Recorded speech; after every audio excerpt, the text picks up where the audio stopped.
So, I actually have been friends with Ethan for like, how long already? 4 years? Way longer than that. More than that, right? Yeah. How old am I again? I have no fucking clue. Let me think. Must be, we have met 6 years. 6 years. 6 years? Yeah, 6 That's years. more than expected. I thought it's 4. No, 6 years. Yeah. Oh shit. Yeah. Five, 6 years. Yeah. We've been friends for 6 years. Yeah. And I never had enough topic to talk with you, you know. Sorry, I don't have... You mean never ran out of topics too? I think that's the best. I never had enough. It's quite sad. Yeah, I never had enough topic. There's the opposite of what I want to go with. Usually I only talk to him for one thing and then I get lost. If that's the case, I won't want to talk to that person anymore. That's true. That's fucking sad, actually. Never run out of things. Yeah, that makes more sense. So, ladies and gentlemen, this is Ethan. Ethan Ganes, please look at the camera for a bit. I mean, he's with the mask, but it's very weird. You can't get. So he is. I met him through Toastmaster. Yes, he was the president back then. What was I? Fucking busy person. I'll use fucking because I want to emphasize how fucking busy he is. He's all over the place. He's the everyday man. Yeah, because after work I'm in pieces and I'm everywhere. Yeah, even your Discord name also is everywhere. Correct. My Discord name is everywhere. You want to explain that?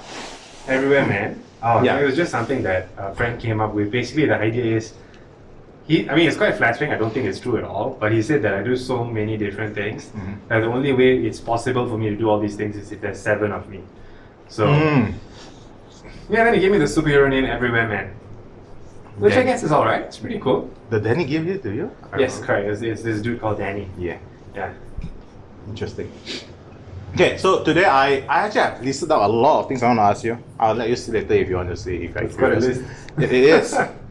This is actually basically my thoughts, you know. Oh, damn. Yeah, my thoughts. And then I was like, the more I reckon, I was like, actually there's a lot of things that we covered but just touch only. We did not like go deep into it. And I was like, I'm very curious, but at that time the conversation flow did not reach there. So today I want to like specifically talk about like, because Ethan is a very well-spoken person. Yeah, he's shy apparently. Well-spoken and shy does not fit in my dictionary. Does it make sense? Shy, you are shy but well-spoken. I suppose so. Maybe I say 2 very good words. Explain. What do you mean by that? Oh, no lah. I mean, like, imagine if you're shy but well-spoken. You don't say much, so you say one sentence, but the sentence is damn good. Okay, makes sense. Just come off the stage. Hello everyone. Shakespeare said this. Thank you.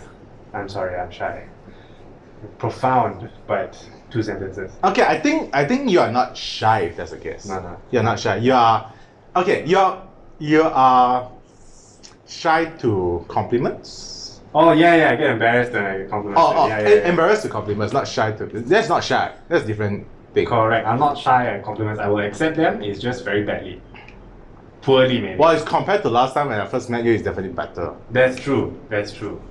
I'm happy for you. Good sense of verbal beating from CK. Yeah. Yeah. What did I do? You just give me the space. If you're Ethan, why you don't accept my compliment? Oh, I remember saying that. Yeah, it's been good training. Yes, it's worked out for the better. I've been helping out people without me knowing. That's a good thing. Okay. So today specifically I wanted to ask about, actually there's more things I want to ask, but specifically I want to ask you about, because you've been doing MC, Master of Ceremony, for like different events. You even take gigs about MCs, right? Yeah. So I wanted to ask, because I feel like I would come across this skill that I would need to use it, hence I'm very curious about how you prepare yourself, what's the flow of being an MC preparation? Right, talking about preparation, I think first probably what's helpful is to figure out how you define it. Oh. So I think there's quite a few types of hosts or MCs depending on what you need. Oh. But essentially the idea is that you have somebody who's the master of ceremonies. So generally, first things first, the job is to ensure the ceremony is done masterfully. So, ultimately, you just want it to be in order. You want to make sure everybody follows whatever's going on. Nobody runs too much off the agenda and so on. So it needs to be done masterfully. It needs to be done smoothly. You need someone who's on stage who makes everything look like it's moving just right. So that is like one huge beginning task. And then the rest is things like ensuring that you yourself are able to push forward the beauty of this event. So being able to highlight it to people, ensuring that when the guests are here, they feel super special. They feel like the only person in the room, which is obviously impossible, but Yeah. that's the goal, right? Okay. Then lastly, in my thoughts, lastly is to be kind of entertaining. Because if you can't get stuff done, so if you're entertainingly terrible, What? I mean, you won't be hired. Like, you'll be remembered as the dude bumbling around and making mistakes, but making people laugh while you look a bit dumb. So ultimately, like, first you need to do your job and then make people laugh while doing your job, or at least make people feel like whatever they're here for is really cool. So I think that's what it's about. And of course, there are a few kinds.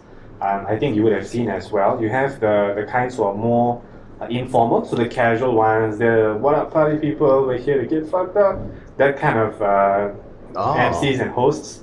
Usually those are the hype men, like you've got a performer, they're running around trying to tell everybody how great this thing is going to be. It's way more casual. It takes a whole other set of skills and flexibility and adaptivity, because you never know what your audience is going to be like. You have to force them up the emotional ladder. So that's a very casual hype man style MC. Then you have the more formal ones. So the formal ones are a bit trickier, because then there is things that are wrong to say. So, pardon me. So like, if you're doing the casual hosting, you can get away with most things as long as you don't start berating anybody, or like torturing the audience explicitly. Most things you can get away by being like pretty jovial and chill. So when it comes to the formal one, like essentially your job is to kind of sit there and ensure that you say exactly, you convey the exact message that's required, and sometimes using the exact words, the exact protocol. It involves certain VIPs, it involves certain protocols, getting the order of those, say like those people with all these titles, getting them to come in. There's a sense of formality to it. Everything feels more official. You usually keep your tone a bit more controlled. And then of course, between both of those, you have wedding hosts who are very, very unique, because the good ones really make everybody feel the couple is super special. They do really specific research on what the couple likes, cultures, traditions, what entertainment is acceptable. They might even play games during weddings. So wedding MCs are a whole other separate category. It's very lucrative, but it's in between both of them, if you ask me. Lucrative? You mean like they earn quite a bit? They earn a lot. Everybody has a wedding, and if you can afford and want it to be more entertaining, but you don't want to sing to your wife, then I guess you get a wedding MC. Yeah, but it's a pretty tricky one, because you need to know the culture as well. Not everybody can do that. Yeah, true. Yeah. You know Jerry from Toastmaster? Yes, correct. Jerry Wong is an excellent host. Yes, he. If I'm not wrong, the moment you say the wedding MC, the first person I thought is him. Yeah, he's very excellent at it. He learns all the customs, he learns what the family wants and whatnot. It's very good at putting himself out there. So he's an excellent example of that.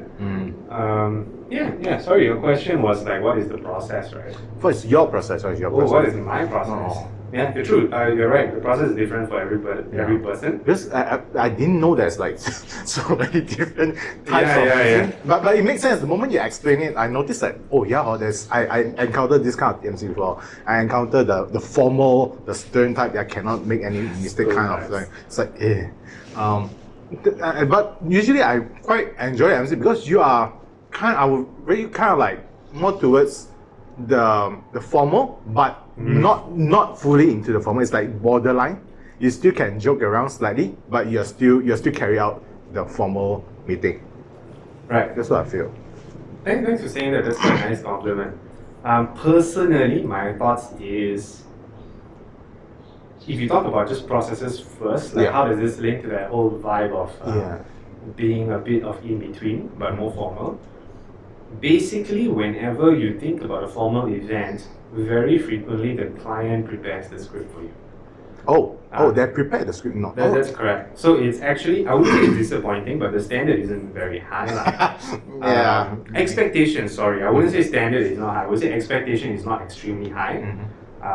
Understandably, because if you're a full-time formal MC, you can't be preparing scripts all the time unless you have exceptional dedication to this career. So basically, what they will do is they will look at the whole agenda and they will write a usually very dry script. So, for example, it may be things like, good morning, everybody. Welcome to our event for today. In our event today, you will be witnessing, and that's exactly it. In fact, the whole committee will write it for you. They'll give it to you. They'll leave some blanks for changes. And then your job is essentially to read that, not make any mistakes. And if something goes wrong, know what to say, have a nice voice, and look decent on stage. So that's usually why a lot of companies, you will see, unless they are looking for a spectacular voice, may not spend as much money on formal MCs because they'll just get an employee to do it. Yeah. Yeah. An employee whom they can decide whether or not they want to fire afterwards. But yeah, I don't know, man, depending on the size of the mistake. I always think it's very funny because they don't always get like employees who are charismatic to do it. They just get somebody who looks decent to do it. Yeah. And then when the employee is out there shivering on stage and makes a mistake, right? I don't think it's the employee's fault. I mean, They've been forced into this, man. not just forced into it. I mean, it's kind of strange. It's like if you took somebody who totally can't do maths and say, today, I think you need to do maths. Why? Because it's an important company event happening and nobody is doing maths. Can you do maths? No? Well, just try. Which is, I mean, it sounds absurd, right? Same thing applies to like hosting on stage. So that's traditionally the process if you're talking about formal. If you're talking about something more casual, I think it's less scripted. It's more about your personality. So that's where the whole branding thing comes in, right? So a lot of the informal, casual MCs are also influencers. I think they're influencers in some way. So their process is very different. It's usually relying on their personality and some tricks that they've learned on how to hype an audience up. By the way, you don't have to. I mean, I'm here. You can talk to me. I'm still talking to you. Oh, I don't know, man. Like facing the mic, just. Oh, you can. Right, I can do that. You see, like you get the wrong person to do spatial awareness. Yeah. It's fine. I mean, If nobody helped me face the audience correctly, I wouldn't know where to look. So anyway, back to the main point. So my process for this usually is a bit different. I prefer, because I have the time to do it most cases, to get the agenda, get the script, and then modify it accordingly. Usually they don't really like you to do this because they may not be sold on your personality. You almost never see the formal person's personality because they're always quiet and standing there. Yeah. Only speak when they need to speak. So I remember the first time I was being invited to do a formal event, the first thing they did was give me a script, an agenda, and very sternly the lady in charge looked at me and said, "Don't be funny." Okay. Yeah, and she said, "Don't be funny," and I was like, "What are you talking about?" I mean, if you don't want me to be funny or you don't want me to be entertaining, why not get anybody to do it? Yeah. You just ask somebody to read a bunch of papers, they can look down at their paper and everything will be fine. Yeah. So I was just asking, what do you mean by funny? And then they said, we had this host who came in and he started telling all these dad jokes and really lame jokes and nobody laughed and everybody hated him and he looked really unprofessional. I think the everybody term is like, it's used very sparingly here. But yeah, maybe it's used very generously, like, everybody, but I think I get what they're saying. Essentially that some of the speakers did feel that it was unprofessional. So that has nothing to do with being funny or not being funny. It's got everything to do with why you feel the need to tell a joke.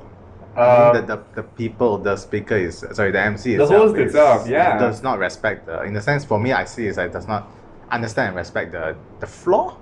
I think of it as sometimes not really respecting your role. So, like, what I mean by that is, for example, so what I did, I went up on stage and I was like, you know what? In this particular sentence about this speaker, there is something exciting about what he's doing. And I think that this is going to be funny. I don't know if I can think of an example. But I can picture you doing that because you did that before. You did that quite a lot of time. Thank you. Let's see if we can get an example by the end of the day. If not, we can just cut out that part where I said I'll give an example. I will not cut that, no worries. Hello, Ethan, for the future. ChinKiat did not cut it out. Yes, if you're next to me, you can watch me cringe. If not, you can hear me scream from BJ. Yeah. Anyways, so on pause video. Something along those lines. Where was I? Yeah, so there are certain things. So I thought that there was a particular sentence that was relevant. Is about the speaker, is about the thing they're going to say that makes the speaker look good.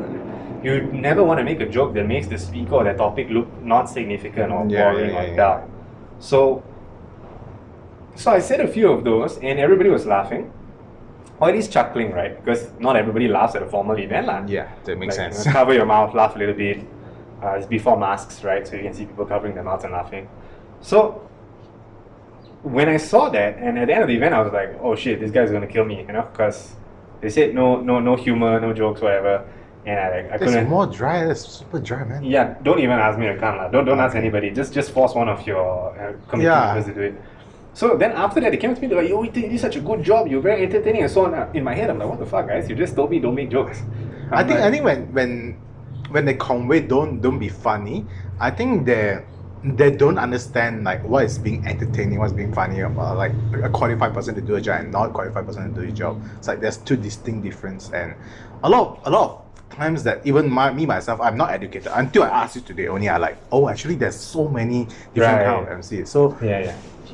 In a sense, you have to be forgiving to them because they don't have no idea. I mean, it's not about being forgiving. I just found it really funny. Yeah. Ironically, that was funny. No, I mean, he was just thinking about it. It's like they were so focused on not making the audience cringe that they didn't really see that there was that much of a difference. Because if you think about it, right, usually that kind of really cringy moment, I feel you can actually see it coming. So, like, first and foremost, like we talked earlier, we spoke about earlier, the first goal is to ensure the event moves smoothly, everything looks fine and great, and people feel special. So that's the first priority, right? And sometimes, so all these things that you're going to say, they take up time. Yep. So you don't want to needlessly take up time. People usually do it by telling stories or, cringy dad jokes.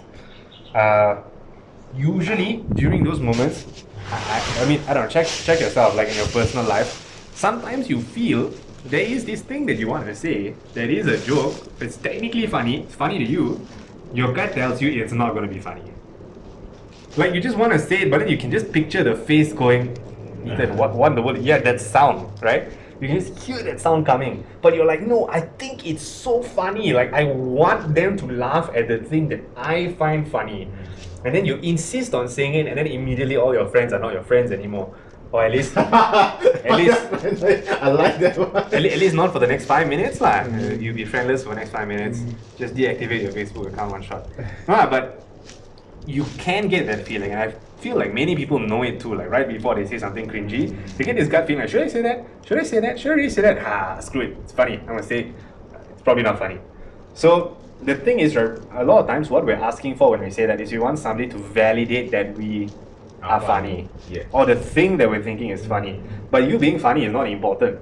Yes, you are missing the point already. Yeah, it's not about you being funny, it's about the event being funny or other stuff being funny. The event being entertained, the event being like pay attention to, like smoothly. That's the whole, I think that's the whole point of master of ceremony. Yeah, so if it doesn't serve the purpose, right, and you are aware this is not really going to make the audience laugh, you're only doing it because you want to check if they think it's funny too, just don't say it. I think you're using the wrong stage for it. Maybe like stand-up comedy stage for it. Yeah, maybe, but also if you think about it, if it's only validation, and I mean, I guess that's why there are good comedians and also good comedians, lah. Okay. Yeah, good comedians will say, let's find an in between. I'm funny, and now what does the audience think is also funny about me, and let's blend it together. Yeah, they're entertained. Yeah, I mean, it's a whole thing, lah. It's like you research it, you try it again and again and again. So that is like, okay, please, like, you want to be feeling funny and other people to know you're funny, that's the stage to do it, lah.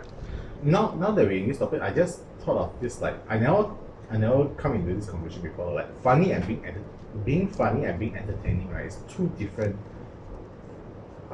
things. Right. I'm not aware of this until like just now only. It has to be, lah, because I don't think I'm very funny, I'm mostly entertaining. I mean, okay, for me, as a friend, right, when we talk, your entertainment value.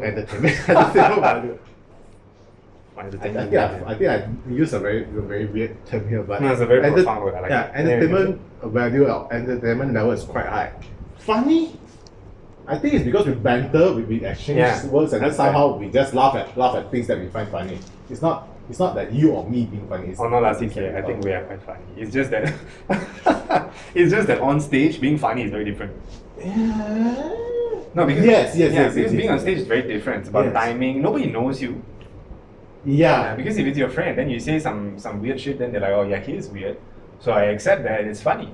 But if you're on stage and nobody knows you're weird, and you just start saying stuff, they're like, this guy is really strange. We should move further back in the audience. I think Yeah, so entertainment is really underrated because it actually is. Yeah, I mean, I guess it depends on country, because when you ask, what do you do for entertainment, that question becomes very different where you go. But at least amongst our local population here in Malaysia, it is very much make me laugh or take me to an action movie. But there's so many things you can do in terms of entertainment. So like, for example, is how do you reach out to the audience? How is your eye contact like with the individual members? Sometimes you'll move your eyes and scan the audience. Sometimes you see somebody nodding, you make eye contact with them and you do a smile because it's like, yeah, we both get this, right? That's a form of entertainment. How do you make the speaker sound grand? How do you lift up your arms so that the audience knows this shit is going down? All of these little things add up to entertainment and give the whole end vibe. And even entertainment itself sometimes can just be eliciting a chuckle or making people think, oh, that's pretty smart. They don't have to be laughing insanely. So in that sense, humor and entertainment are different. How do you build suspense? How do you quietly hype something up? How do you persuade them that the next speaker is important? These things are entertaining. Because if you think about it, right, persuasive, there is a very unentertaining persuasive, which is you give facts. Facts coming on a stage like, oh, our speaker is 25% tall, he's 35% short, and 2% organic. Like, this is very weird. More wealthy than you all. Yeah, I mean, statistically, it's a informative approach, but it's very boring. Where else you can be entertainingly persuasive. You could tell a relevant story about what the speaker does. This person does accounting, but I don't know. He looks whatever it is. I was about to say, but I think I'm gonna stay away from the lame jokes. It is one of those moments where I have a lame thing in my head and I know not to say it. Why you don't want to say? Because that defeats the purpose. Then I was just thinking, like this person has been doing accounting, and as far as I've known myself, I've never been accounting on anything. And I'm like, no, that's very lame. You shut up, don't say it. Because it's not bringing that person out. It's like you just want to deliver the. Yeah, correct. So it's just me trying to deliver the humor, right? So I'm like, there's no point running around saying I have never been accounting on anything. There's no point in doing that. So I'm like, okay, shut up, Ethan. Let's move on. CK has asked you a question. Let's answer it. So actually that's a very, very good point. I mean, the immediate, like just now you did mention about like you want to deliver the things for the sake of delivering instead of like want to hold the events instead. So what you did just now is like you're holding the events. Like I prioritize the event that my job. And then the second thing is like you have a huge self-awareness that like, hey, to keep yourself in check. Not everyone have that, really, really not everyone have that. I think everybody has a small sense. Yeah, but not have. But most of the time they don't check in. Yeah, I mean it's like any skill that you work on. Like I think most of us will have a basic sense of it. It's like basically knowing how to find your car in a parking lot. A lot of people know how to do it. You make it better over time by looking at the number, taking a picture, remembering the steps, remembering what was the first restaurant you saw. And I don't do any of that. Right? Because you build it up over the years. First, your parents tell you take a picture. Then later on, you're like, hey, shoot, you remember it better if I see this thing. So you build up that skill over time. So, but the essence is there. So I always know I should take a picture. Do I always take a picture? No. Do I always go back late because of that? Yes. But I don't learn, and obviously some people don't either. But I know every time before I do it, I know I'm going to get lost. I should take a picture. But they still do it sometimes. Okay occasionally, give myself some credit, Every time CK makes fun of me for bad directions, I think to myself, next time I'll take a picture. But anyway, it's for entertainment value. It's a good thing. Yeah, personal entertainment. I'll just imagine a CK being disgruntled that he can't make fun of me. But anyways, So like basically, the question was more important. The direction of the conversation was more important. I had a really lame thing to say, and that didn't help the conversation. So I just cut it off. I think that's okay. Take away MC for a bit, I think this MC skill, right? Like like you're able to respect, like you're able to get things flow, and then like not saying things because you just want to say for the sake of it, right? That actually is a skill that we can apply to like our daily life, and that will smooth our journey for a lot. That's true. For much more better, I want to say, a better journey, I guess. Yes, a better user experience, a better friendship experience. Yes. I think I have that, but it's my way. It's my way. My way of doing that. It's my one. It's like I voice out things I find hilarious. It's not that because I want to say because of the sake of saying. Right. I immediately find things I laugh by myself. People ask me why the fuck I laugh. As I explain, we all fucking laugh together. Yeah. Stuff like that. But you're not placing it on somebody. Like somebody's invited you to share it. So that's like a nice feeling because somebody saw you laughing and they go like, whatever this guy is saying is probably going to make me laugh, or I know CK and this guy looks genuinely happy. Whatever he's going to say is probably at least interesting. So then they invite you to ask. But if you're on a stage and you're kind of a stranger and you don't really know anybody well, nobody knows or they don't see something that they can connect with, and you start offering your humor senselessly out of nowhere. I mean, even if you're funny, sometimes people feel offended because they didn't ask they didn't ask for this. I think I will feel very uncomfortable on that scenario. I will be very not CK. Yeah, that is a bit. I mean, it's a bit weird, right? But sometimes I guess that's the challenge because you're a very bubbly guy also. Yeah. So some people may also. There's extreme ends of what people need, right? So some people might be like, oh, I need a bit of time before I find something funny. Then here's ChinKiat, the cue. Yeah, correct. He's waving his arms and running around. But yeah, speaking of like how that applies, I think it's quite fantastic because I think what is beautiful about us talking about this topic is not the hosting in itself, because I am obviously not Ryan Seacrest or one of those super famous hosts. But what I do appreciate is because my background is in psychology, so I did my bachelor's in psych, and I'm currently doing my master's in counseling. And what you can kind of see is that all these things matter on stage and matter in the real life. Yes. So, for example, one thing that's always good to do is realize how much of the words we say don't matter. Don't matter? I mean, as in like they're not important. Like Hold on. You could cut across your message with far fewer words. Oh, okay. The moment you said that, I think I get it. Yeah. Because sometimes I don't say the correct word, but you get it. Yeah, fair. Makes sense? Yeah. Makes sense? So it's kind of like that. It doesn't have to be the accurate word, it doesn't have to be the right word, but communication needs to come across.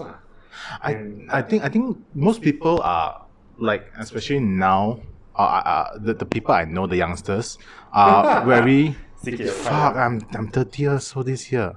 I can call people youngsters now. You've been alive for 2 decades, and then before that you were just running around. I'm just running around. Yeah, so I guess that's pretty senior, seasoned, experienced. I have no idea. Well preserved. I don't know. I think your youth is well preserved. Please, sorry, continue. This is okay. What I want to say, like, I feel like people who learn, who say like, I want to learn how to speak, they're focused on like the body gesture, the voice projection, and stuff like that. But that is good. That is like something that it's going to help you. But I think your intent is going to be like, you need to be clear of your intent, what you want to convey out. Like, no matter how you say it, if your intent is not there, you are just all around the world. You're just saying for the sake of saying, then there's no point. That's true. Yeah. I think there are two groups of people. I mean, I think everybody struggles with this when they are very comfortable and want to talk more or greater amount. Please explain. Oh, no, I mean, as in you're excited with your friends, then you use a lot of words. I think that's pretty normal because you want to talk a lot. Yes. But there are two groups who know how to really get a message across. And I think I learned a lot from them when it comes to hosting. And of course, a little bit from psych as well. So not to generalize, but usually, I mean, considering we're using English, the two people who know how to choose the exact words are non-native English speakers and those who are more introverted, who don't like to socialize as much, or socializing drains them more. So you find that although they speak a little less, even when they're very sociable, they will use fewer words. But you'll get the message across. Those are people who sometimes when they're tired feel like words have a price, or rather there's an energy that's going to come out of me saying too many words for too long. So they are very good at getting the message across with exactly what they need to. And on stage, the more you talk, the longer the event goes. And the more the audience stops listening. So you need to be able to get the same message across in fewer words, but concisely, entertainingly, and relevantly. So I think it's a very good exercise, and I think this is a strength of these two groups that people really underestimate. They get the message across, most cases, very efficiently. But yeah, so I think that applies, so talking about like how that applies outside of hosting. Yeah. Many of the skills involved in properly hosting are very much relevant outside of that. At least that's what I found. I think because just now you got mentioned one of the group is like non-English, non-native Yes. English speaker. We consider as non-native English speaker, right? Depends. Depends. I think We consider. I wouldn't say native. Native maybe is not the best word because it depends which country you're born in. yeah. But first language English speakers, I would be, because that's the language I speak at home, that's the language I learned in, that's the language I read in. Like in most of my life, that is the first language. So that's considered. I mean, for just now to fit the category is like first native language. already. I wouldn't say native because none of us are born in England. But Makes sense. yeah, but first language English speakers, we can waste quite a lot of words. I think I fit the okay, hold on, let me see. Because when I was growing up, my language, my mother tongue is Chinese. And then Cantonese. Like there's already two dialect already language. And then my mom decided to like suddenly it's like, no, I want, even her English is not that good, but I want my children able to speak fluent English. So she kind of like forced us to speak English for like, I don't know how long, like a long period of time. And then growing up, I struggled to learn English. So I only can learn English while playing games. Like I don't know what's this word. I heard people say and stuff like that. So when I grow up, my peers knows how to read Chinese. My peers knows how I have two ends. One is like good in Chinese, like native Chinese speaker. One is native English speaker. And then it's like I can't understand. Like if normal conversation, yes. But the moment they go like business or deep, right, I can't understand shit. So I've been like in the middle. For until now, I still feel like I'm in the middle. Right. And I'm struggling. In a sense, I'm struggling, but I don't let it bother me. I don't care as much because like as long as I can communicate with you, I'm all good. Yeah. But back then, I'm having so much trouble because I have like self-esteem issue. I can't talk. I can't say this word properly. Shit, how? That's true, and I think you pointed out something that's quite true, lah. I mean, the question is, what are you using the language for, lah? I think we use it for very different purposes. I think the ones that most people struggle with is got to be the academic, very research, very proposal-heavy, official document. Like for whatever language, I think that's the one that people struggle with the most. And I mean, if you're not doing that every day, then feeling bad about it isn't great unless whatever you're saying is hurting and offending people, lah. Because you don't have the right grasp of the language. Yeah, but I think other than that, you should embrace the fact that you're still able to communicate well. And if you want to communicate something specifically, it's a good chance you'll learn how to do it. I mean, there are plenty of cases where people marry into a totally different culture and learn exactly the right words they need to like communicate with their partner's family or whatnot. So yeah, I mean, you use what you need, lah. Same as my dad, lah. I mean, the moment you put it, my dad, my mom married. And then we came because my dad is from Kuching, so it's like they speak like Hakka dialect, and then here my mom is Cantonese, Guangdong, and then when my dad came over, he because he's in KL so we only exposed to my mom's side, so we all constantly speak Cantonese. So my dad had to adjust to here, and then I grew up only speak Cantonese, not Hakka. So I was like, Yeah, I think that makes sense. Your dad would have to adapt, but I guess that's the beauty of adapting, lah. Sometimes that is just what you need, and you figure out exactly how to use those terms. So yeah, I mean, I guess I know we're straying a little bit off, but yeah, that is one of the things that you need to learn to do on stage, I suppose, is to figure out where you just need to adapt, and where you need to cut, where you need to get your message across, lah. And yeah, it's pretty cool. I guess that extends outside of the stage or off the stage, yeah. I actually was expecting us to like stray off like from this one topic, which actually is very good. I expected it. Right. Because we normally we won't just stay in just one topic because we oftentimes like I just let things flow and then like we'll bounce off like, hey, what's this? What's that? What's this? What's that? Yes, that's true. That's true. Do you want to do that today? Yeah, we are doing it right now, aren't we? Right. Aren't we? Did you have other questions or what? Yes. Let me see whether do I have the same question in this category. If not, then we can bounce to the next question already. Bounce. Let's see. It's dangerous. If you really believe you can bounce, there's a good chance you're not going to live very long. But anyway, sorry, please continue. Explain that thought. Explain that idea. Oh, you should probably not run around trying to bounce off things, lah. It's quite dangerous. Run around, bounce off like toing. Yeah, lah. I mean, imagine if you really live Bump life people. thinking you can bounce on things. That is fucking dangerous. Yeah, it is. I like how you take everything very seriously. Like, oh no, shit, have I been bouncing dangerously this whole time? No, because the moment you say bounce, the picture in my head is like I'm like literally bouncing on the floor, not running to bounce something. Yeah, like some hopping, bouncing kind of thing. Yeah. Yes. Not as deadly. Yes. Yes. Where was I? I thought MC thingy is just one question.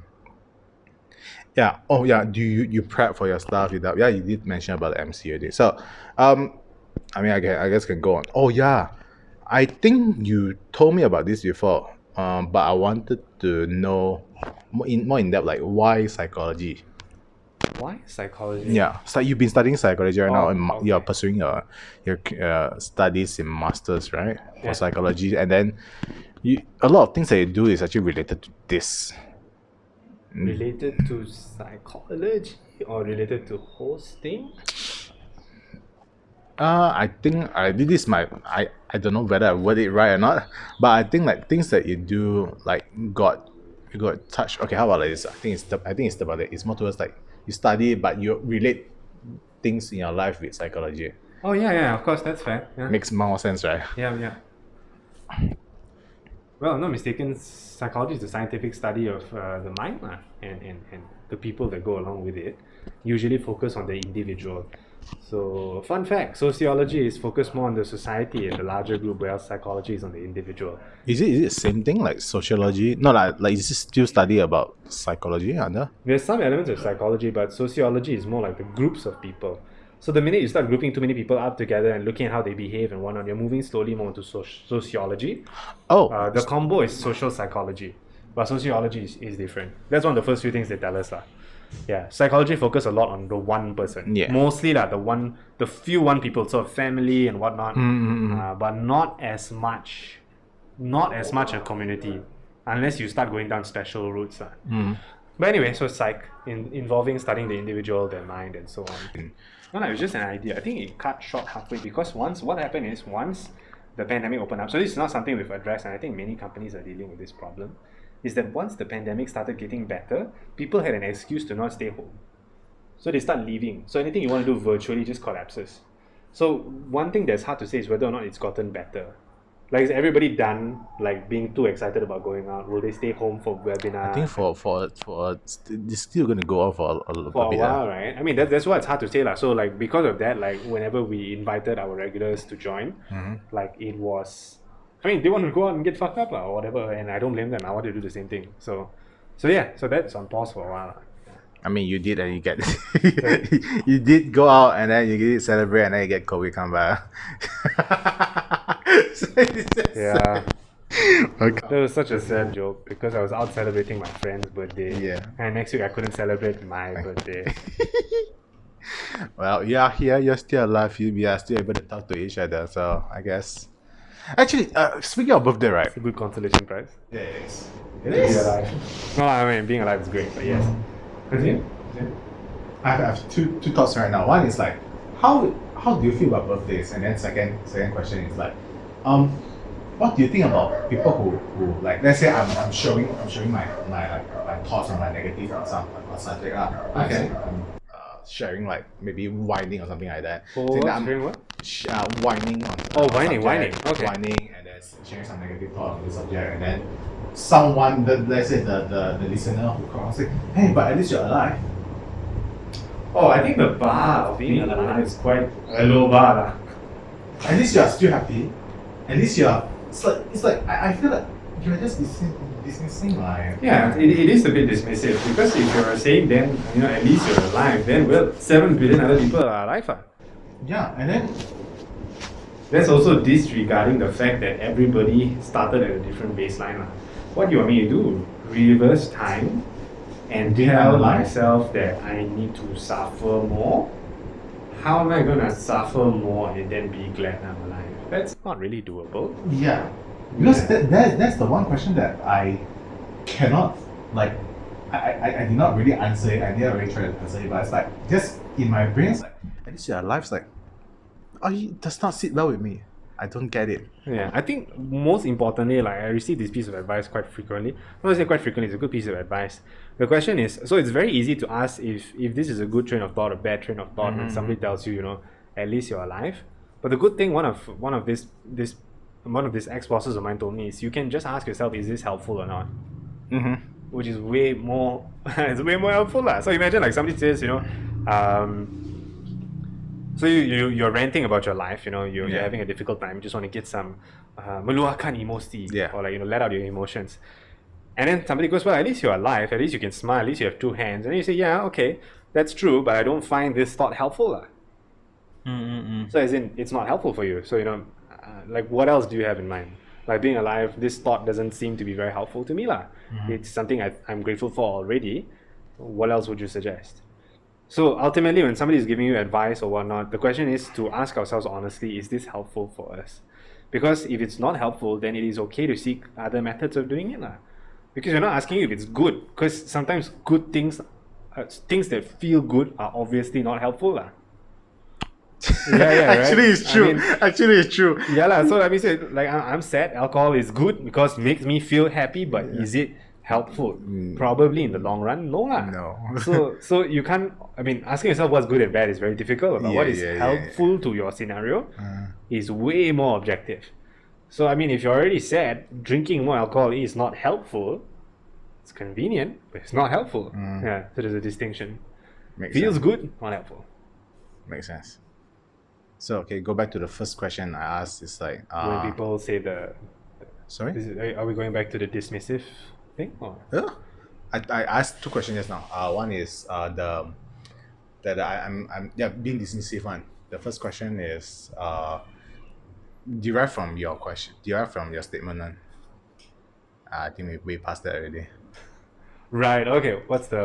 Do you remember the original question? Never mind. We just pass through as we normally do. Okay. Let's move on. Moving on.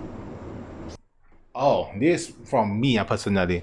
Do you still play guitar? I mean, based on just now how you play the guitar, yes, I'm assuming you do. Right. On and off lah. I would say much less these days. It's gotten to a point where my calluses have like healed over, almost completely, which is very sad. I think every guitarist, the moment you feel your left hand 4 fingers are smooth, you feel kind of offended because your body was like, you know what, I'm not going to feel the pain of the strings, so I'm just going to heal. No, stay damaged. Like, be prepared for the guitar. So yeah, I mean that feels kind of sad. But recently I was reading about this thing that we learn in therapy. It's a particular kind of therapy that exists. It's called ACT, acceptance and commitment therapy. So what he was talking about is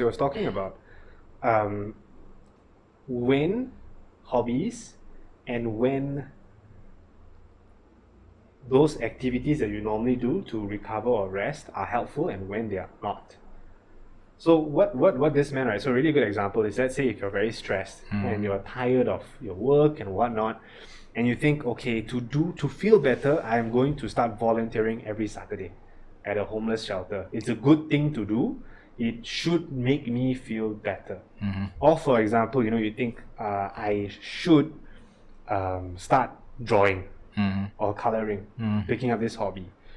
The thing is that idea of I should do something, the function of it is to take away the pain.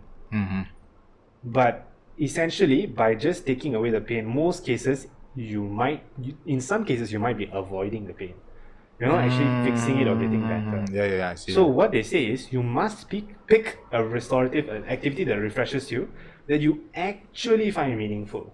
So just because everybody, like on the surface when people list down activities to do, they call it helpful, that doesn't mean it's helpful. It needs to be something that you find meaningful. So how this applies to our question is very simply, I haven't played guitar in a while. And that's simply because at this moment, that's not something that I derive as much meaning from. So to force myself to play guitar every day would actually be work. Yes. So, yes. and it's okay to admit that lah. As much as I like playing the guitar, I love music. I love singing, jamming with my siblings and whatnot, and my parents being around to like watch us sing off key once in a while. At this moment, it's not the most meaningful way for me to recover lah. In fact, doing it might be a chore because it's not really what I want to do. It's a hobby, yeah, but at this moment, it's not a meaningful way for me to re-energize myself, and it's okay to admit that. You know, like this explanation that you're going on, right, just cleared a lot of like a lot of questions that I have for myself. You know, it's like, tell me more. do I, because I have the same things, like I've been doing like sometimes I've been doing, like, let's say, exercise for a long time. The moment I start exercising is that I'm decluttering myself, decluttering. Like I used to think stuff, I used to voice out, I used to record my thoughts and stuff like that. But after being very clear of my direction already, I find exercising a chore. Right. Yeah, it's like I find it like I don't want. It's like I don't find the drive to do it. It's. I think it's not exactly the same, but I think it's a bit similar to that. Actually, I was thinking about that also because I was going to use exercise as an example, but that's difficult because we also exercise for fitness. Yes. Right? I mean, there's two things. Yes. There's many reasons. Usually it's fitness and then there's appearance. So what Fitness is under appearance? It's two different things? I mean, it's separate because you can be fit and not perfect. So that means you don't have abs, but you can climb a mountain lah. Okay. Appearance wise. Okay. Yeah, so vanity, appearance, and whatnot. So I was just thinking about it, even for myself recently, right? I don't think at this moment what is meaningful for me is getting very ripped and buff. I was just re-evaluating what role exercise plays in my life these days. To keep very fit or to be in very good shape, I would need to lift heavy, keep lifting heavier, or at least more strenuous, more intense workouts that I don't have the time to do. And every time I think about doing it that intensely, I feel so tired. So now, I guess, then the purpose needs to change because I no longer find this meaningful. So the purpose has to be to stay fit. And what does fitness mean to me now? So that's a question I have to answer differently. Because if I ask myself to keep going on that same activity, well, at this point, being super perfectly good looking or whatever variant of that I'm on, then it's not meaningful to me. So to force myself to like think, okay, you must have abs, you must have this, you must have that, it's not meaningful to me at this moment. So it's just going to drain me to work out to that level. Yeah. So I just need to figure out what level do I want and can I do something differently? Yeah, I think you mentioned something very very important. I think like what you want, like what's your goal, what's your set goal in life, or I won't say in life, it is so big, but what? Oh, but to quickly clarify, because the problem with just thinking about goals is goals they usually feel a lot more fixed. So I think let's say if you have a goal and the goal is to lose X amount of weight, it's very easy to get stuck on that goal. So no matter what changes happen in your life, you're always like, I have a goal, and the goal is to lose X amount of weight. But in reality, what we want isn't as fixed as the goal. Oh. So every few months, your life does change. Things change around Yes. you. And so the goal will change. But when you keep thinking of it as just a goal, people usually tend to get upset when their goals keep changing. Me, It's reasonable. I mean, because you're like, I had a goal. A goal is a very. And then I constantly beat myself up because of that. You didn't achieve it. But the funny thing is, like, when you ask yourself, do you still really want the goal? You don't want to fail at the goal, but you may not want the goal. Yeah, it's like not really want it. You just don't want to fail, Yeah, it becomes like a chore already. Yeah, which is really sad because that defeats the purpose. The goal probably was supposed to bring you some form of joy, So, which means that when we think about like things that we want to do and want to have, want to feel good about, it's okay to change those things, I mean, of course, you take care of yourself and your fitness and your cleanliness and whatnot. But like, if you decided 2 years ago you wanted to be super buff and have that 6-pack abs, which I think at some point every guy dreams about one day having. I mean, you might have wanted that 6 months to a year ago, but do you want it now? It's still a goal. So you have to ask yourself, is that goal helpful to the person you are today? Yeah. And if the person you are today doesn't want to do this anymore, you're forcing yourself to achieve a goal that you don't care about. And then imagine all the hours put into that. And what if those hours actually quite drain sad? you? Actually, very sad. That's true. We have such a fixed idea of what goals are and what we want. Like what we want is the goal. It's not the same. A goal is a target. What we want usually moves. Damn. I think you just said something profound. I mean, many people have said it before, but I find it very helpful. It is. I mean, I don't know for the listener, but it's for me definitely, so I don't care. I think it's reassuring because it is. I think that's the tough thing about having goals so clear. You tell everybody this is what you're going to achieve, and then when people ask you, have you achieved it yet? It's very difficult for us to say, oh, that's not what I want anymore. Because people are like, why are you changing your mind all the time? But it's not bad to change your mind. Can you imagine if you can't change your mind? You know what my first aspiration was? I want to be a garbage collector. Like, can you imagine if I didn't change my mind? That's kind of disappointing. Nobody's going to come up to me and say, oh, since 6 you want to be a garbage collector. It looks like you have a goal. I mean, it's true, it's a goal. I mean, it's a goal. Yeah, I mean, if I kept it all this while, it's highly unlikely I'll be very happy. That's not something I want to do. Not an SES or a situation I want to be in. So, yeah, it's just the fear of failing and upsetting other people. But the point of having goals is mostly for ourselves. So we should be allowed to change them. True. Because, speaking of that, having a goal is for yourself, it's not for other people, right? In most cases, yeah. Because a lot of things that I want to do, travel around Malaysia with a bike and all, that's something all I want to do. I never include anyone in my dream, in my this thing. There's no reviewing panel. It's just CK and his dream. Because it never came across why I need other people why I need another variable to consider let's say if I want to go for this, I already have the bike, I already have the what, but my partner don't have. I need to wait for him. Right. Okay. Not does not make sense there. I mean, to me, that's why it's like if I can do it solo, I can go anyhow. There's not much things to consider. Just me and whether do I really take steps to do it. Like saxophone, I just took up this Sunday. It's for you. Yeah. No, it's for me. I suppose it's not like you're doing it because you need to propose to somebody and the saxophone is big. I mean, it's yourself. Huh? No, just because I think it's fucking cool. Yeah. It's sexy, saxophone sexy, and then it's what I wanted to do. I wanted to learn it. I want to see how it feels to really to play that tune. Yeah. Saxophone. So hence, without anything, just go with it. And then I kind of regret because of the fees. Fucking expensive. But I am glad that I take up the action. That's fair. I mean, it's an experience. It's for yourself. It's something you found that was important for you to do. Didn't harm anybody. Of course, that's a big keyword. Doesn't harm anybody. Yes. Even yourself also not substantially. Unfortunately, money painful but beyond that, nothing else. But I think it's for short term wise. I mean, now I feel the pain of money, but long term wise, because money does not, you can't buy the experience without paying anything. True. Or invested without investing time or without investing your emotion or whatever it is.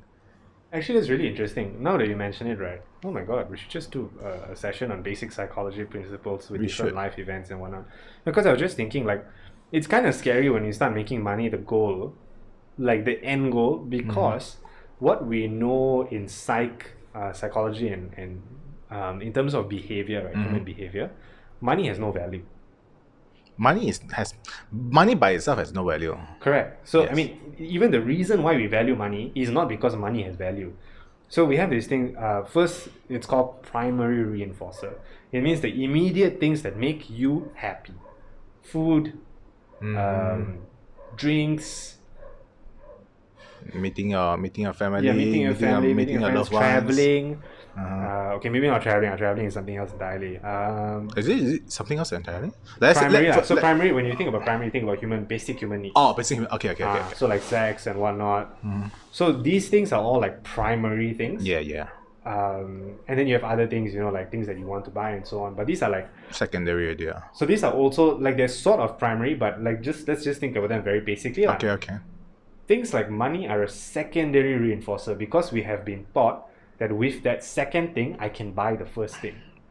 Yes. I mean, that's the reason why people want money. Man. That's purely the train of thought. So that means if your goal is purely just the money, then that's kind of weird because I think you point out the words here that purely just for money, then it's very, very different. And if if you're able to balance it and spend that money on what you value, well, that's the reason you got the money in the first place.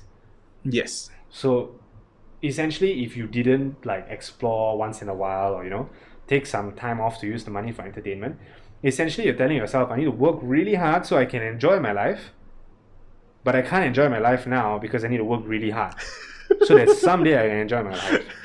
I mean, I know they say this about big things like buying a big house. Yeah. Like, probably you don't want to just my first paycheck, I'm going to take a big loan lah. It's not a good idea. It doesn't make any sense. It's going to hurt you. But if you're talking about I'm going to spend 150 on a lesson a month or 200 to 300 and your budget allows for it, and this is one of the reasons why you continue to work so you can enjoy these things in your life, then it's very stressful to consistently say, I can't do this now lah. So slowly the money feels less and less less exciting, because it becomes more like, if I don't do this, I'll get in trouble. Instead of feeling like I do this because I want to enjoy something. I kind of lost you there, but okay. It becomes more like a fear-based thing. Like, I need to make money so that I don't live a terrible life, versus I need to make money so I can enjoy my life. So there's the two trains of thought here lah. Yeah, so if you don't treat yourself, or you don't remind yourself why that money is valuable to you, then over time you forget why it's valuable and you start being afraid of losing it. Yeah. So I mean, that applies to all things that are secondary reinforcers, and not to overly think about the value of measuring only in cents and dollars lah. There's a real reason you earn that money lah, and what is that reason? Probably shouldn't be forgotten so easily lah. I think I'm in a good place for spending money wise. I'm very willing to spend money, even for my family and myself and friends. Because those things have some value to you. I mean, obviously have value to you. And it brings me smiles on my family and friends' face. And that's huge value compared to just puny amount or it's whatever amount. worth that thing lah, right? Yes, definitely. Of course, sometimes they'll say, "You sure it's very expensive? Why you buy this?" Like my mom, when I get some food coming, very fattening, don't buy this, waste money, but I still eat. That's reassuring. I look forward to the day when I get to say that to you. Oh no, ZK, don't spend so much money on me. Thank you very much. In the future, I will accept this, but it hurts me. It hurts me very nicely. It hurts very nicely. That's a very good word. It hurts very good. It hurts so good. It hurts so good. I wish I am successful at that point. It's just take this, Ethan. It's okay, I'll just wait. I believe the fandom that will arise from this podcast will be humongous. Humongous. Yes, humongous.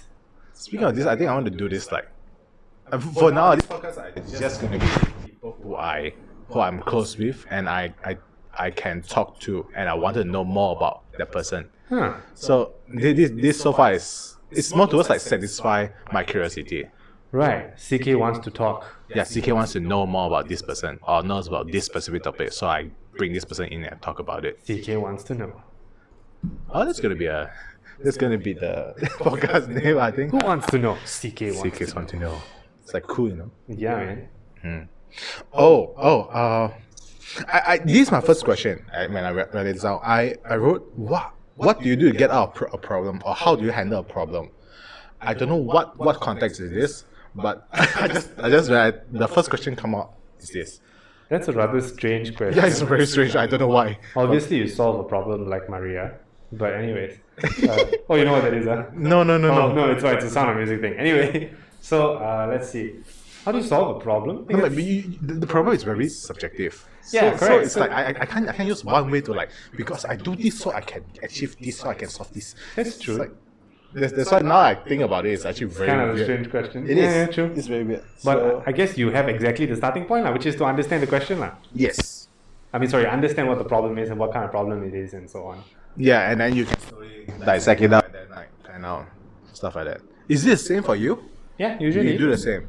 I think I always ask myself, what questions do I have? Explain it. What do you mean? I feel like you can get a lot of answers if you ask the right question. Yes, this one Right? Yep. So if you just ask what's wrong, why am I sad? There's a lot of things wrong. There's a lot of reasons to be sad, right? Uh-huh. So finding the right question is super valuable. It's a fun experience. When you get the right question, you can go scouring the internet for an answer. Usually, that's my train of thought. Yeah. Or you could do the Japanese, the Toyota thing that they always share, right? The root cause analysis. You ask why 5 times. I You've heard. heard But this, is it from Toyota? I didn't know about that. I think Toyota was one of the But- few but- places that made it popular. Lah. Oh, I heard about the 5Y. Yeah, so the 5Y thing I think is pretty helpful. But I didn't know there's a thing, but I use it on myself. Oh, I just it's called, understand. the term they use it, one of the terms they use for it academically is root cause analysis using the 5 Ys lah. But there's so many ways. I mean, it came from so many. I think it's a Japanese thing, but it's really hard to say. As far as I know, if you want to find it online, it's root cause analysis, 5 Ys, Toyota 5 Ys. Yeah. It's not difficult to find. I think it's very helpful to get a better question. For me, I use the 5Y when I'm questioning myself. Yeah, it's a good idea. It's like, why do I want this goal? Like I say, one of my goals every time I want to earn 100,000 ringgit per during my agent time when I was in the insurance agent. So I want to reach 100,000, which is not realistic at the time. I didn't know because I have no skill. I have to learn the craft. I learn how to speak, how to present myself. Okay, never mind. So the thing is, now that if I after a certain point of time, because I only set the goal, but I did not really list down how the steps to do it. So at the time, until a certain point, I reached my life. Then I was like, why I want this 100,000? Then I asked because I wanted to able to pay for myself to be financial free, and then why I want to be financial free, because I don't want my parents to be worried, and why because of that, because I so that I can live my life without my parents worry about me. Then why? Because I want to do my stuff. I want to do things I love. So it's like, you see, the train of thoughts go to actually I want to do things that I want without worrying. So that's a really good example. Yeah. Then I guess once you're ready to Google it, you can just put how lah. How can I do things I want without worrying as much? Yeah. That's a way to get to the real question you're asking, I guess. So not a lot of people. I notice not a lot of people have that thought. It's like they have they're most like I can't speak for a lot. I can't speak for all people, of course, but all people told me. All people, that is actually very. All people told me that. People told me they hated me. Oh my goodness! Dear. Drama sangat. Yeah, drama. That escalated quickly. But that's going to be a huge clickbait. It's like, what do you mean all people? I have to know now. That is. I think it's also a difficult thing to do, to keep asking yourself these things, because it's much easier to settle with the surface question. Oh, do expand. No, I mean, if you just ask, I want to earn 100,000 ringgit or $100,000, right? And then you say, why? Oh, because I want to be financially independent. Yeah. It's much easier to stop there than to acknowledge that sometimes all you want to do is just do whatever you want to do, lah. And that can be achieved without the $100,000. Yes. To be honest, yes. Yeah. You actually only need to live. You actually only need a very less amount of money to each month. So it can get difficult because sometimes you're like, no, the goal is the 100,000. It's not to do whatever I want. It's the 100,000 because it's measurable. It's very clear. Speaking of goal setting, I came across this goal setting that you set everything as numerics, and after you set the numerics, you change that to money. Yeah. You told me about this. I thought it was pretty profound. And at first I like it makes sense, but now because I did not practice it, so I don't think I. I thought you tried it once with your goals and whatnot. No, I think that one is different. That one is slightly different. Okay, tell me because that one that is what I Right. That is the one that I shared to you is my way of doing it, correct? I list down like how much do I need to travel around Malaysia with the bike. So I break down like rough estimate completely by cost. Yes. Yeah, completely by cost. That I understand. But you also did more. You also did about your gaming system. You did this for many things. In fact, you told me that the cost that is required for you to achieve all your dreams. It's a certain amount, right? Yeah, you did. It's a certain amount. And it was extremely huge. Yeah. Was it 5 million? No. I forget. I think it was very, very big. It was in the millions, and I was like, oh shit. It's been a while since I revisited that. Yeah. I should revisit that. Yeah. How would 30-year-old CK revisit this thing that you did maybe 3 years ago? Yeah, I might have a lot of things changed already. Perhaps, yeah. Maybe Yeah. the cost will go down. Or go up. Perhaps because I might have different opinion or stuff. Maybe I don't want this anymore. Or maybe you know better prices. Oh. Yeah. You found out Giant has a discount on motorbikes. Of all today's Giant, Giant has a discount. You know, Family Mart has a discount on motorbikes. I don't know. Whatever. So to explain this question, because I was thinking about what do you thought? What's your thought about this kind of goal setting?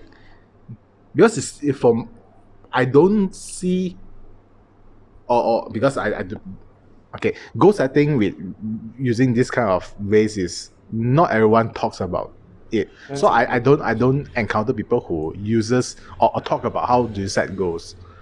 Yeah. Or you mean specifically with this financial, monetary way? Yeah. I think it's very interesting because it makes you really get a sense of how far away you are from your goals. Mm-hmm. But it's also really humbling. And it's really tiring. Because like imagine if let's say your goal is going to cost you $1 million.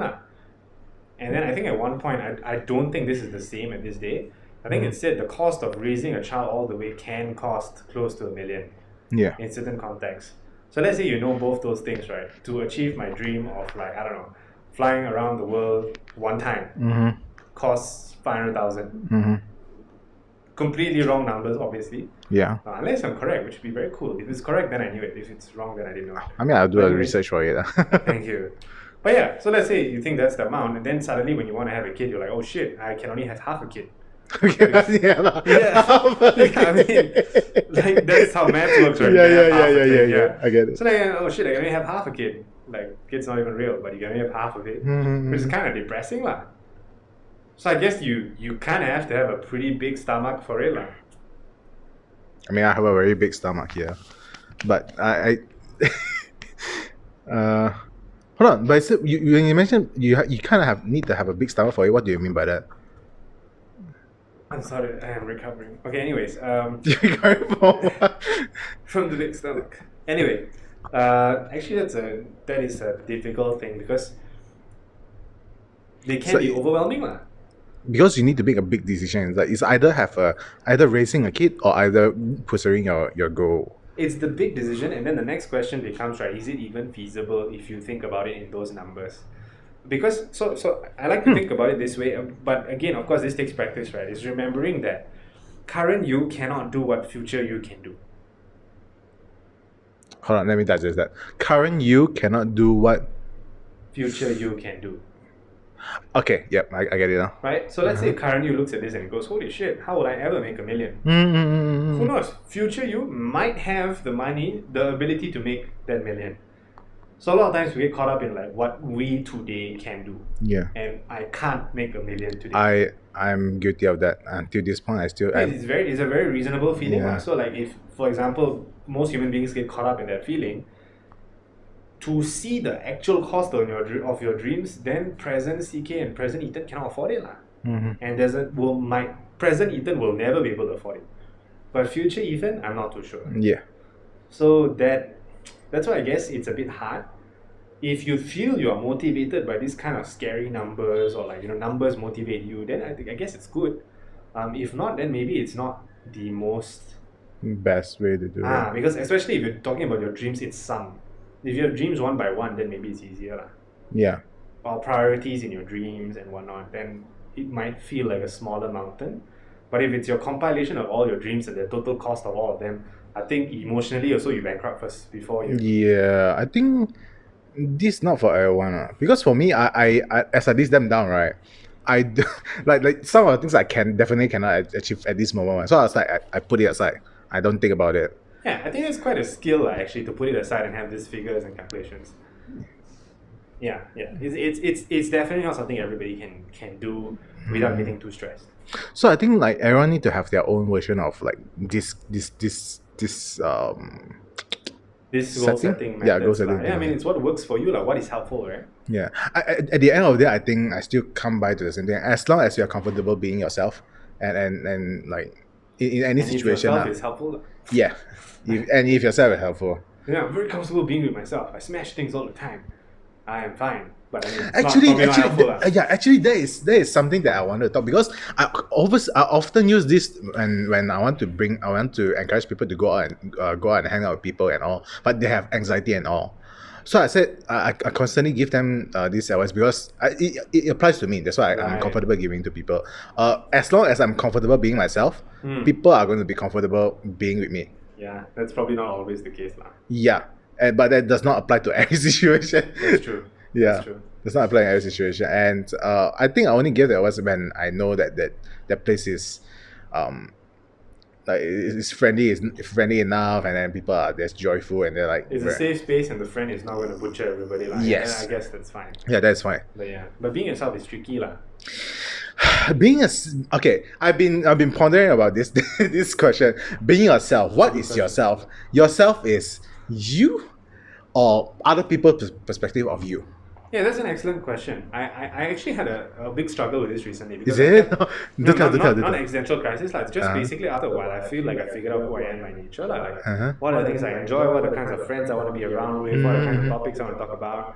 What topics bore me? What topics annoy me? And I think that person is myself. Like, I have preferences and whatnot, and that's authentic. And I laugh when I want to laugh with. I don't laugh at what I don't want to laugh at.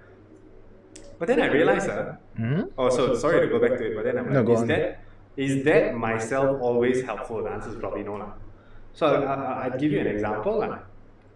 Let's say you need to go out for a dinner now. Yeah. And in this dinner, there's 10 people there. You don't like 7 of them.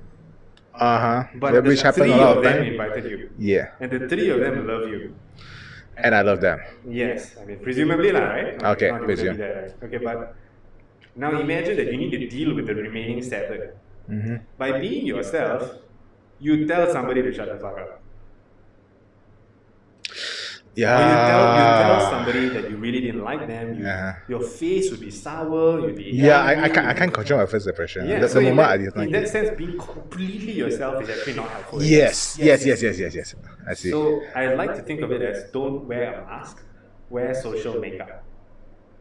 Because makeup is still you. It's just a little bit touched up in certain ways. Yes. Okay. This I get it. Yeah. So, like, for example, in certain times I know that I don't like a certain group of people, or I find it difficult to get along with a certain group of people. I'll tell myself, okay, tonight, what you need to be is you need to ask them more questions about topics you like. So, and you wouldn't normally do that, because if you don't like someone, you won't talk to them at all. Yeah. But what you can do is wear the social makeup that allows you to ask questions about what you are interested in. So that way I have some control of the situation. I'm still being mostly myself, I'm just wearing some makeup. Yeah. That's what I've been thinking, because again, if I just go as myself, I'm going to be very angry and annoyed, and then I'm going to lose friends. The 3 people will be like, why are you so nice to me, and why do you hate my friends? Yeah. And then in their perspective, right, that the 3 friends that love you, is like, I want to introduce Ethan, this lovable friend, to another group of friends that I love. And then eventually it's like, no, fuck. Yeah, a group of friends will think you're insane. Yeah. And your friend is insane. Yeah. So I had that experience, Which one? And The 3 people and the 7? Yeah, not Not yes, exactly the 3 people.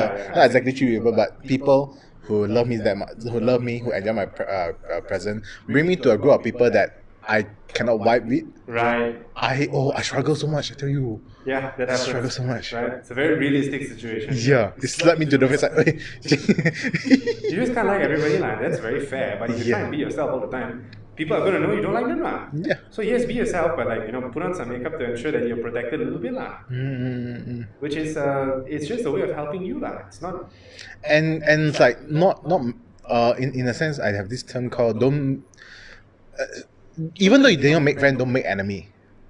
Yeah. Even though you don't correct. Even though you don't make friends, you don't make enemy out of anyone. Yeah, that's true. Yeah, that's precisely what you aim to do. Sometimes purely being yourself and insisting I am this person. I get angry every time somebody makes a lame joke.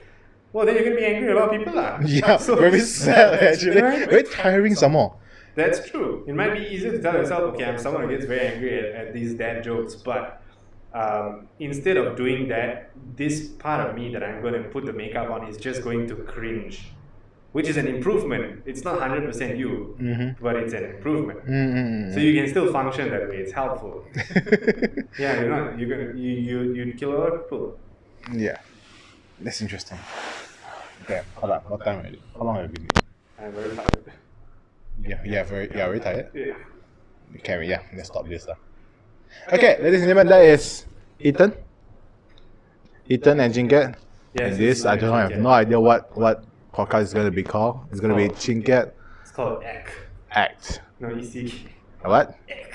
Egg. What's What egg? the ECK? What the egg? ECK, Ethan and ChinKiat. Ethan. I like it. Now, that's a catchy name. It's called the podcast called What the ECK? What the egg? So it's going to be two of us going to be a long run. What's that? What the ECK? What the egg? We have to do this and actually do it usefully. Okay, so then it's going to be closing. I don't know how to close a podcast. Thank you so much for tuning in. This has been Ethan and CK, more fondly known as What the ECK. What the egg? And we will see you next time. Or rather, hear from you. Actually, we'll never even see you. Yeah. You will hear from us next time.